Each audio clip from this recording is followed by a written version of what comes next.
I'm kind of thinking that that might be something I should consider doing for all of my body is continuing to bulletproof these tendons and joints. And I don't know if you have any thoughts about if there's any motions or simple mobility exercises I might do at home, even where I don't Mhm. have to be at the gym, that can help me Yeah. strengthen. I'm worried about as the weights are getting higher, Yeah. the shoulders, my knees. Now that I'm getting to almost 300-pound hip thrusts, I'm a Mhm. little bit worried about my hips and knees a little bit. Yeah. So I don't know. I don't know. It's just food for thought. Yeah. I mean, when it comes to like strengthening, like, 'cause you're speaking more so your joints, right?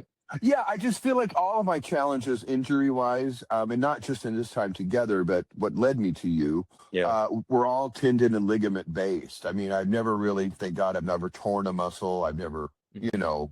it's always been those secondary and tertiary Yeah. Yeah. parts of the body that I'm having trouble with. Yeah. I feel like most of your pain from before though came from overuse injuries, right? I think so. I think that that's absolutely what prompted it. If I was just doing too much volume for too long Yeah. and too heavy. Yeah. And do you feel any joint issues now besides the elbow? No, again, every once in a while, I just get this little twinge. Like, remember a few months ago, we had to adjust my hip motion. I was doing the Yeah, Romanian de- dead.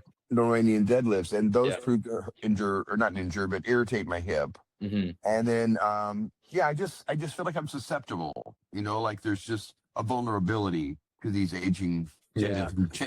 tendons and joints. Yeah, it's hard to say because like weight training is in a sense what you do to fix that. It's like it's kind of like a catch 22 or whatever, like it's like the thing that you want to bulletproof your joints and your ligaments so that you don't get hurt with the weight training, but the weight training is what bulletproofs the joints and the ligaments as long as you don't use sloppy form and go too heavy, right? Yes, yes, So, I agree with that. yeah. Yeah. So, So I guess I was considering still with weights. I think there were some things that I was thinking like much like that wrist curl exercise we've been doing. That yeah. there's something almost isometric about that because I'm not using a lot of weight and I, Mhm. I do it till I get to a place where I kind of feel that tension and then Yeah. I hold the weight there. Yeah.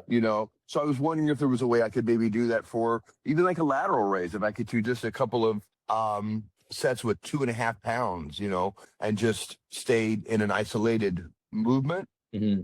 for just a couple of sets either to warm up or just to stretch those tendons or I don't know what. I'm just Yeah. trying Yeah. I'm trying to be Proactive. anticipatory because Yeah. I proactive, yes, because I do feel like the stronger I'm getting and I am getting stronger, the more weight that I am lifting, Yeah. the more I might risk some of those things that haven't gotten as strong as my muscles have yet. So Mm, I feel like they're still behind everything else, if that makes really? sense. Okay. Yeah. I mean, that's more common.